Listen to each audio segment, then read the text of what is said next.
Assalamualaikum warahmatullahi wabarakatuh. Saya Fizahara, senang bertemu kembali dengan Anda. Pada sesi ini kita akan membahas tentang pencatatan partograf dan ini adalah bagian dari materi yang harus dipelajari di dalam mata kuliah Asuhan Kebidanan Persalinan dan Bayi Baru Lahir. Pencatatan partograf ini sangat penting dipelajari agar dapat melakukan pendokumentasian dengan benar dari proses persalinan yang sedang berlangsung. Jika digunakan dengan tepat dan konsisten, maka partograf ini akan sangat membantu penolong persalinan untuk mencatat kemajuan persalinan, mengenali kondisi ibu dan janin, dapat memberikan asuhan selama proses persalinan, dan dapat mengidentifikasi secara dini ketika ada penyulit persalinan, serta dapat membuat keputusan klinik yang sesuai dan tepat waktu. Adapun poin pembahasan kita pada sesi ini terkait dengan pencatatan partograf adalah yang pertama pengertian partograf, kemudian tujuan dari pencatatan partograf, yang ketiga penggunaan partograf, yang keempat adalah temuan yang dicatat di partograf. Baik, kita langsung ke poin pertama yaitu pengertian dari partograf. Partograf adalah alat bantu untuk memantau kemajuan kala satu persalinan dan informasi untuk membuat keputusan klinik. Berbicara kala satu persalinan, di mana kala satu persalinan dimulai dari adanya pembukaan sampai dengan pembukaan lengkap yaitu 10 cm. Di kala satu ini terdapat dua fase, ada fase laten dan ada fase aktif. Untuk fase laten yaitu dimulai dari adanya pembukaan sampai dengan pembukaan kurang dari 4 cm. Nah, ini biasanya berlangsung kurang dari 8 jam. Untuk fase aktif sendiri, pembukaan serviksnya dimulai dari 4 cm sampai dengan 10 cm. Nah, ini terjadi penambahan pembukaan minimal 1 cm setiap jam. Pada kedua fase ini harus dilakukan pengamatan, dilakukan asuhan, dan juga dilakukan pemeriksaan. Nah, hasilnya harus dicatat. Untuk fase laten, kita belum mencatatnya di partograf, tetapi kita dapat mencatatnya secara terpisah, boleh di status pasien atau juga di buku KIA, yang dimana catatan tersebut harus kita terapkan waktu pemeriksaan. Untuk fase aktif, kita sudah dapat mencatatnya di partograf, tetapi juga kita harus lihat kembali ketika pembukaannya sudah di atas 4 dan juga hisnya adekuat dan sudah terjadi penurunan bagian terbawah janin memasuki bidang tengah panggul. Oke. Selanjutnya kita masuk ke tujuan dari pencatatan partograf. Adapun tujuan dari pencatatan partograf ini adalah untuk mencatat hasil dari observasi maupun pemeriksaan dari kemajuan persalinan. Kemudian untuk mendeteksi proses persalinan yang sedang berlangsung itu bisa mengarah ke persalinan normal ataupun tidak. Kemudian yang ketiga, pencatatan partograf ini kita bisa mendapatkan data pelengkap ya, selain dari data untuk memantau kemajuan persalinan, tetapi juga kita bisa memantau kesejahteraan janin dan juga menilai tanda-tanda vital serta obat-obatan yang diberikan selama proses persalinan. Kemudian kita lanjut ke penggunaan partograf. Partograf ini ada dua halaman. Ada halaman pertama, ini berisi tentang ada identitas ibu, kemudian denyut jantung janin, lalu ada penurunan ketuban ya, selaput ketubannya, apakah ketubannya sudah pecah atau tidak, kemudian penyusupan, pembukaan serviks ya, kemudian penurunan kepala, ada waktunya juga. Nah, waktu ini pencatatan waktu itu berada di bawah kolom kemajuan persalinan, namun catatan waktu ini berlaku untuk kesemuanya gitu ya. Jadi untuk pencatatan partograf yang pertama dilakukan adalah mencatat pembukaan terlebih dahulu, baru dilanjutkan dengan data-data lain. Nah, jamnya itu harus menyesuaikan dengan hasil pemeriksaan pembukaan tadi. Misalnya kita menilai pembukaannya sudah 4 cm, kemudian hissnya sudah kuat, sudah ada penurunan kepalanya, maka langsung dinaikkan ke partograf. Nah, yang dinaikkan di partograf ini tentu dicatatnya di garis waspada. Misalnya pembukaan 5 cm, maka diberi tanda di 5 cm pembukaannya, kemudian baru dituliskan jam. Nah, baru yang lain-lain mengikuti. Nah, itu harus sejajar semuanya untuk mulai pengisiannya. Baru selanjutnya mengikuti jam atau jadwal pemeriksaan yang dilakukan. Nah, partograf ini ada halaman pertama dan halaman belakang, halaman kedua ya. Halaman keduanya ini lengkap catatannya mulai dari kala 1 sampai dengan kala 4. Penggunaan partograf ini dimulai pengisiannya adalah di kala 1 fase aktif, dan ini merupakan elemen penting dari sebuah asuhan. Untuk partograf ini juga diisi selama persalinan dan kelahiran bayi di semua tempat. Jadi semua tempat persalinan wajib menggunakan partograf. Dan partograf ini juga diisi secara rutin oleh semua penolong persalinan. Selanjutnya, temuan yang dicatat di partograf, yang pertama informasi tentang ibu. Nah, kalau kita lihat di sini ada nomor register, ada nama ibu, ada umur, ada gravida keberapa, partus keberapa, abortus keberapa. Di sini juga kita bisa lihat ada bagian jam, tanggal ya. Nah, di sini kita harus melengkapi bagian awal ini secara teliti saat mulai asuhan. Saat mulai asuhan ya. Waktu kedatangan itu ditulis sebagai jam ataupun waktu. Jadi tanggal berapa ibu datang, kemudian jam berapa. Nah, ini langsung kita naikkan ke partograf. Kemudian kita perhatikan apakah ibu datang pada fase aktif ataupun fase laten. Karena kalau fase laten kan belum kita bisa naikkan ke partograf untuk pencatatan yang lainnya. Lalu kita bisa catat waktu pecahnya selaput ketuban, jam berapa ya. Kalau dia datang dengan ketuban sudah pecah, kita bisa langsung catat. Tapi jika ketubannya belum pecah, maka kita dapat mencatatnya nanti ketika kapan ketuban itu pecah. Oke, kita lanjut. Poin yang kedua adalah kondisi janin. Di sini untuk kondisi janin kita bisa menilai denyut jantung janin atau DJJ, dan kita beri tanda titik seperti ini. DJJ ini dapat kita nilai berdasarkan menggunakan monaural ataupun Doppler ya. Kita meletakkan Dopplernya di bagian punktum maksimum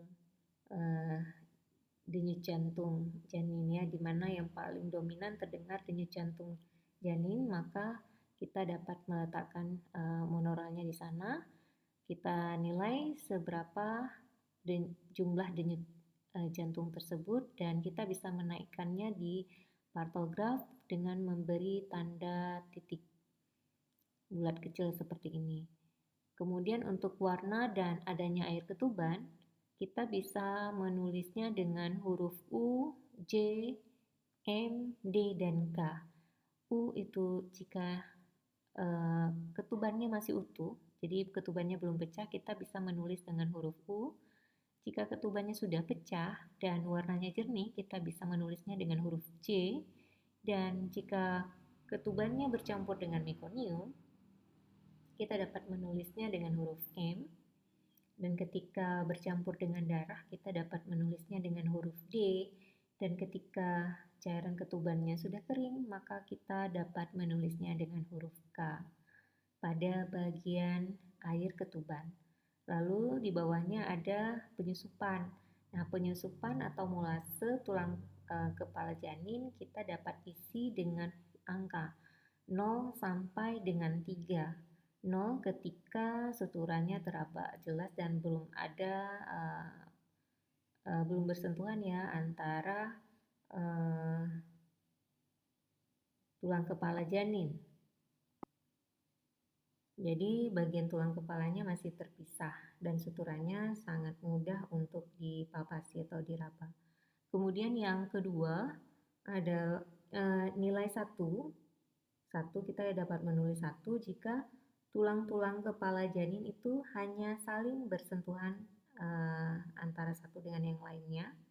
Kemudian kita dapat menulis angka 2 ketika kita dapatkan hasil pemeriksaan tulang-tulang kepala janin itu saling tumpang tindih, tapi masih dapat kita pisahkan. Kemudian kita dapat menulis angka 3 ketika hasil pemeriksaan menunjukkan bahwa tulang-tulang kepala janin itu saling tumpang tindih dan tidak dapat kita pisahkan. Di sini kita bisa lihat bagian suturanya ya. Kemudian, nah ini cara mengisi bagian denyut jantung janin. Saya sudah beri tanda merah ya. Nah di sini saya tuliskan di 120 denyut jantung janinnya. Jadi hasil pemeriksaan menunjukkan ada 120 denyut jantung. Jadi kita dapat menulis di angka 120, nah seperti contoh ini. Kemudian untuk hasil ketuban ya, untuk air ketubannya hasil pemeriksaan menunjukkan bahwa ketubannya masih utuh. Dapat kita tulis dengan huruf U. Kemudian untuk penyusupan hasil pemeriksaan menunjukkan 0 ya. Ya, jadi masih 0. Nah, kita dapat menulis seperti ini.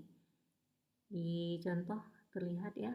Jadi kita dapat menulisnya secara sejajar. Nah, perlu diingat bahwa untuk menaikkan ke partograf yang pertama kita tulis adalah pembukaannya.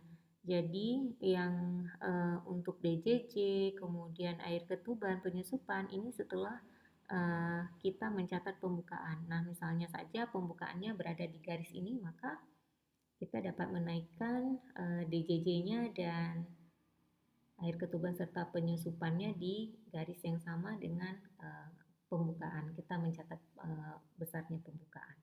Ya, oke. Selanjutnya yang ketiga, kemajuan persalinan. Nah, ini kemajuan persalinan. Pembukaan serviks dapat kita nilai setiap 4 jam ataupun bisa juga lebih sering jika ada penyulit. Untuk menulis pembukaan, kita dapat mencatatnya dengan lambang X. Kemudian bagian terbawah janin, penurunan bagian terbawah janin, kita dapat menggunakan lambang O. Lalu kita dapat mencatat mulai dari pembukaan 4. Nah, kita catat pertama adalah pada garis waspada. Jika pembukaan mengarah ke kanan garis waspada, maka kemungkinan ada penyulit. Jika pembukaan melampaui garis bertindak, maka menunjukkan bahwa perlu adanya tindakan segera untuk menyelesaikan persalinan. Nah, ini untuk pembukaan kita bisa dapatkan data berdasarkan hasil pemeriksaan dalam. Kemudian untuk penurunan kepala kita dapatkan data berdasarkan hasil pemeriksaan penurunan bagian terbawah janin dengan palpasi perlimaan ya. Dengan melakukan palpasi pada bagian simfisis ya. Nah, di sini di contoh dapat kita lihat bahwa pembukaan terjadi pada pembukaan 5 dan ditulisnya pada garis waspada. Kalaupun pembukaannya 6, maka kita harus mengikuti garis waspada ini dan kita buat tanda silang atau tanda X itu sejajar dengan garis 6. Ya, harus mengikuti garis waspada ini untuk yang pertama sekali. Untuk yang pertama sekali pengisiannya. Tapi selanjutnya setelah pemeriksaan berikutnya, misalnya 4 jam kemudian kan kita lakukan pemeriksaan lagi. Nah, untuk hasil pemeriksaan yang setelah pemeriksaan yang pertama ini, kita dapat menulisnya sesuai dengan jamnya. Jadi yang pertama ini misalnya kita periksanya pada jam 1 gitu ya. Maka 4 jam kemudian 1 ini dapat kita tulis di kanan angka 1, di kanan angka 1 pada kolom yang besarnya ya. Jadi ada tulisan waktu, jam, nah sejajar dengan itu di kolom 1 di kanannya gitu. Nah, kita dapat tulis angka 1 misalnya. Kemudian 4 jam kemudian kan kita lakukan pemeriksaan lagi. Nah, 1 berarti jam 2, jam 3, jam 4, jam 5. Berarti kita dapat mengisinya di kolom 1, 2, 3, 4. Nah, di kolom yang kelima di kanannya, di kanan tulisan 5 atau di kolom 6 lah. Di kolom 6 ini kita dapat menulis jam 5. Ya, kita dapat menulis jam 5. Nah, kemudian kita naikkan ke bagian atasnya, misalnya dapatlah pembukaannya itu pembukaan 9. Nah, ini masih berada di garis waspada, jadi nggak masalah. Kalau dapat 10 misalnya, nah ini juga di kiri garis waspada, ini bagus ya. Kemudian kalau kita dapatnya pembukaan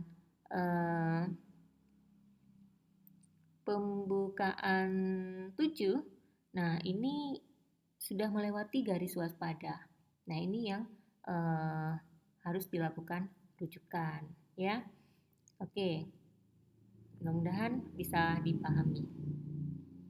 Kemudian untuk kontraksi, nah ini kita bisa lihat kontraksi ada kolom juga. Nah setiap kolom ini 30 menit waktunya ya. Dan untuk banyaknya kontraksi kita bisa isi sesuai dengan angka. Di samping kan ada angka 1, 2, 3, 4, dan 5. Nah, jadi kontraksi 1 jika satu kolom aja kita isinya, kita penuhinya. Jika kontraksinya ada 2 kali, maka sampai di batas kolom kedua, berarti itu 2 kali gitu. Nah, untuk kontraksi ini kita mengisi frekuensi dari kontraksi yang kita nilai dalam 10 menit ya. Cara menilai kontraksi sudah pernah kita pelajari, yaitu kita merabanya pada bagian fundus. Kita nilai selama 10 menit dan dalam 10 menit itu ada berapa kali kontraksi yang kita dapati.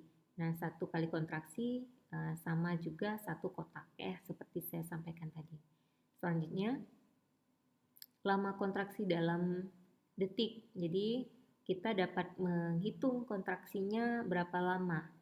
Biasanya kalau sudah adekuat itu sudah di atas 40 detik, tapi tidak lebih dari 60 detik.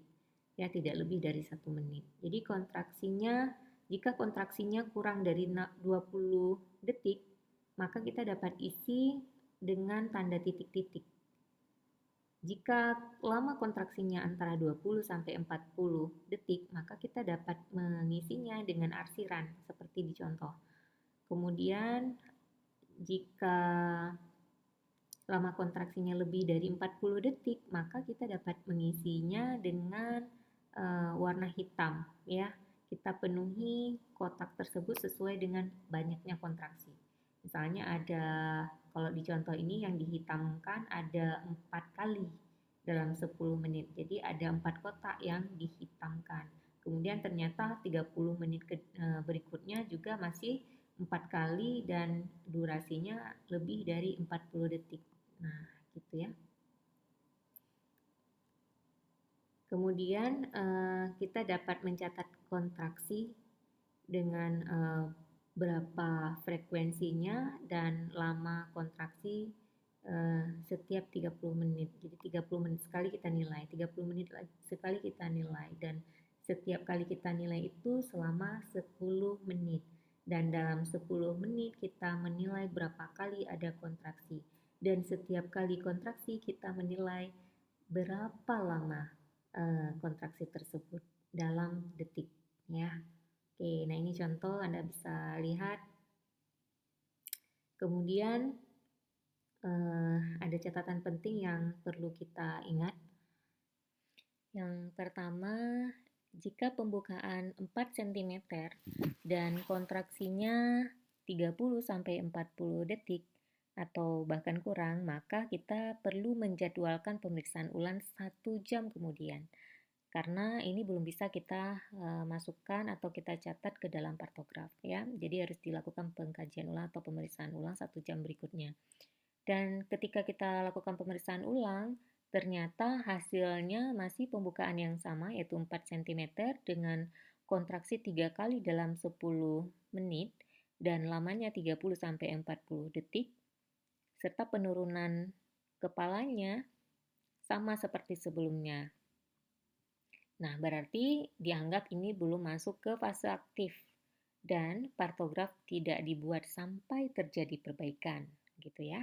Kemudian yang kedua, poin kedua, jika pembukaannya sudah 4 cm lalu diikuti kontraksi 3 kali dan lebih ataupun bahkan lebih dalam 10 menit dengan lama lebih dari 40 detik, yaitu 40-60 detik misalnya, dan penurunan bagian terbawah janin sudah melewati bidang tengah panggul.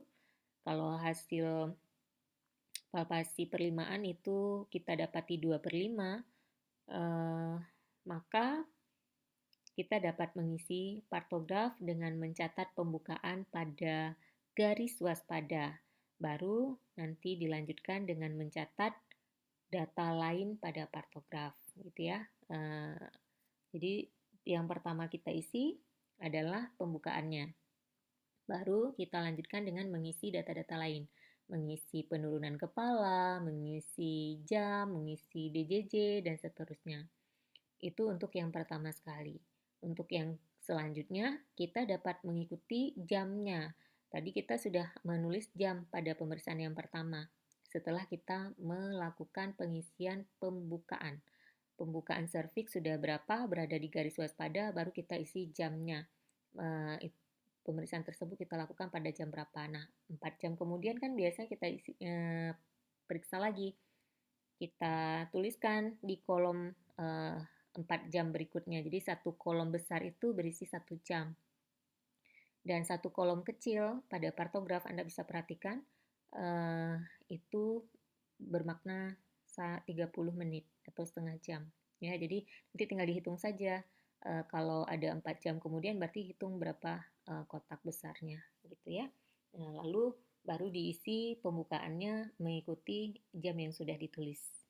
Itu untuk hasil pemeriksaan yang selanjutnya. Kalau yang pertama wajib kita harus isi pembukaannya dulu, baru yang lain-lainnya.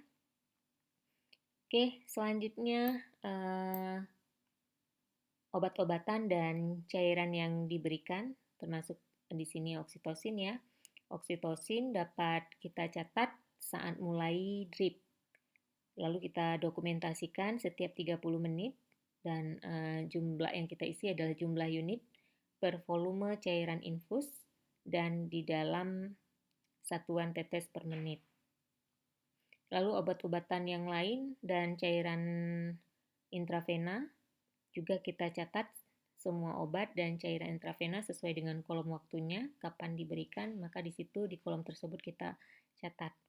Jadi waktu mengikuti waktu yang sama yang ada pada bagian pembukaan. Untuk oksitosin hanya bisa digunakan di fasilitas kesehatan yang memiliki CTG untuk memantau DJJ dan juga kontraksi. Dan di fasilitas yang bisa untuk melakukan tindakan SC atau seksi cesaria. Di sini kita bisa lihat kalau di bagian partograf untuk oksitosinnya di sini ditulis unit per liter. Berarti kalau unit per liter ditulis di sini 5, artinya kalau cairan infus itu kan berisinya 500 ml. 500 ml. Berarti kalau unit per liter 500 ml itu kan setengah setengah liter ya. Jadi kalau kita ngisinya kan biasa kita pakai cairan infus ya. Cairan infus itu 500. Maka kalau kita biasa isinya 2,5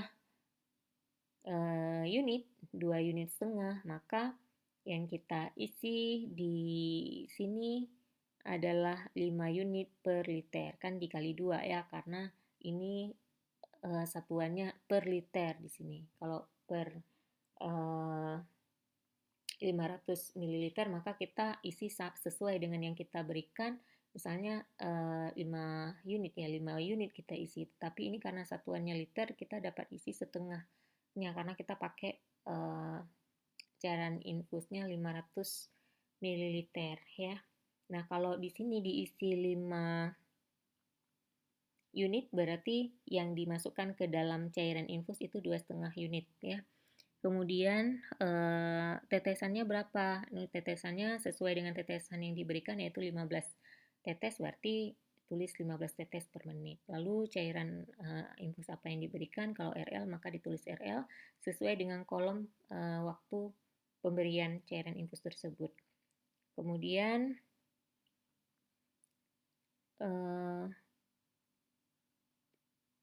untuk poin yang selanjutnya adalah kondisi ibu. Untuk kondisi ibu yang kita catat adalah nadi, tekanan darah, dan temperatur suhu. Di sini kita dapat mencatat nadi dengan lambang yang sama dengan DJJ. Juga kita isi sama setiap 30 menit. Lalu untuk tekanan darah, kita dapat mengisi dengan tanda panah atas dan bawah. Ini kita isi setiap 4 jam. Setiap 4 jam kita dapat mengukur tekanan darah ibu. Lalu untuk temperatur itu dapat kita catat dengan angka sesuai dengan hasil ukur suhu ibu yang kita dapat lakukan setiap 2 jam. Dan untuk urin juga ada bagian tersendiri di sini. Kita bisa mencatat kalau kita ada lakukan pemeriksaan protein, aseton. Kemudian untuk volume urin juga kita bisa catat. Ini setiap 2 jam atau setiap kali ibu berkemih untuk volumenya. Di gambar Anda bisa lihat cara mengisinya untuk tekanan darah. Nah, di sini langsung ditulis tekanan darahnya yang panah paling atas itu menunjukkan sistolnya, panah yang ke bawah itu menunjukkan diastolnya. Kemudian untuk denyut nadi itu sejajar dengan tekanan darah ini yang kita isi. Lalu untuk suhu tinggal diisi berapa hasil pemeriksaan suhunya. Lalu selanjutnya bisa diisi sesuai dengan jamnya ya, kapan dilakukan pemeriksaan, maka dapat diisi sesuai dengan jamnya.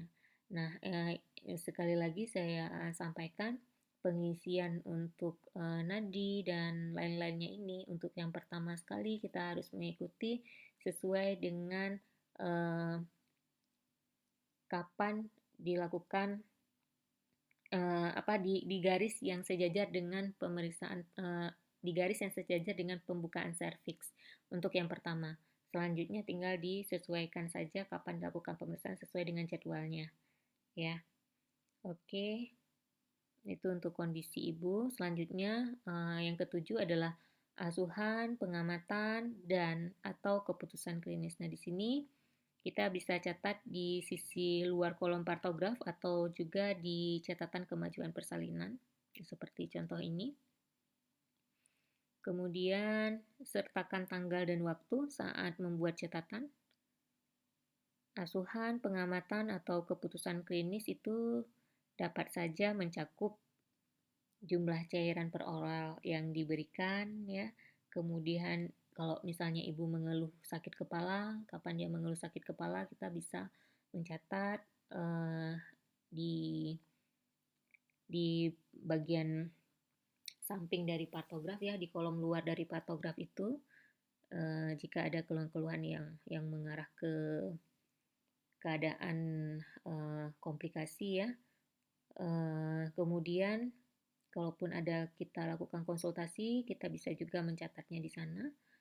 Bisa konsultasi dengan dokter objin, bisa dengan bidan ataupun dengan dokter umum. Lalu kita jika ada persiapan sebelum melakukan rujukan juga bisa kita cantumkan di sana, dan upaya jenis lokasi fasilitas rujukan.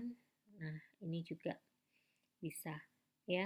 Ini poin yang ketujuh ya, terkait dengan asuhan, pengamatan ataupun keputusan klinis dapat kita catat di bagian luar kolom partograf. Nah, ini partograf lembar pertama kita lihat sudah terisi penuh. Nah, di sini menunjukkan ada catatan persalinannya juga ya, berarti ini sudah bersalin, jenis kelaminnya apa juga dicatat di sisi pembukaan.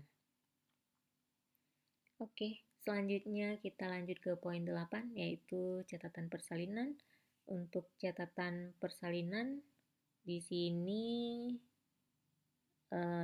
kita bisa lihat di halaman kedua dari partograf. Kita bisa mencatat hal-hal yang dilakukan dari kala 1 sampai dengan kala 4 dan juga bayi baru lahirnya. Dokumentasi ini sangat penting terutama untuk membuat keputusan klinik, misalnya untuk mencegah terjadinya perdarahan pada kala 4. Kemudian catatan persalinan lengkap dan benar ini dapat untuk menilai sejauh mana asuhan persalinan yang aman dan bersih yang sudah kita lakukan. Nah, ini lembar partografnya ada bagian informasi umum. Di sini kita bisa lihat ada catatan kala satunya, ada catatan kala 2, ya, ada catatan kala 3 dan juga kala 4. Serta terkait dengan bayi baru lahir kita dapat merangkumnya di lembar kedua dari partograf. Oke, sebagai kesimpulan dalam mencatat partograf, di mana partograf ini kita dapat mencatat semua hasil dari observasi dan hasil pemeriksaan untuk memantau kemajuan persalinan. Ini semua dapat dicatat pada partograf di bagian yang tersedia, bagiannya masing-masing ya. Kemudian dengan mengisi partograf ini kita dapat mendeteksi proses persalinan itu dapat berlangsung normal atau tidak. Kemudian yang paling jelasnya kita bisa lihat di menggunakan patokan garis waspada dan garis bertindak. Di garis waspada kita kalau berada di kanan garis waspada pembukaannya berarti mengindikasikan pasien tersebut harus dirujuk, dan jika pembukaannya melewati garis bertindak, maka pasien ini harus segera dilakukan upaya menyelesaikan persalinannya. Oke, selanjutnya di dalam partograf ini juga kita bisa mendapati data-data pelengkap baik tentang ibu dan juga tentang janin yang dapat membantu kita dalam mengambil keputusan klinik. Oke, demikian pembelajaran kita hari ini terkait dengan cara pengisian partograf. Tentu teori saja tidak cukup, harus latihan, harus mempraktekkan cara mengisi partograf ini. Kita sudah mengetahui dasar-dasarnya untuk mengisi partograf, tinggal kita latihan ya. Saya rasa ini saja, mudah-mudahan materi ini bermanfaat untuk kita semua. Mohon maaf atas segala kekurangan. Assalamualaikum warahmatullahi wabarakatuh.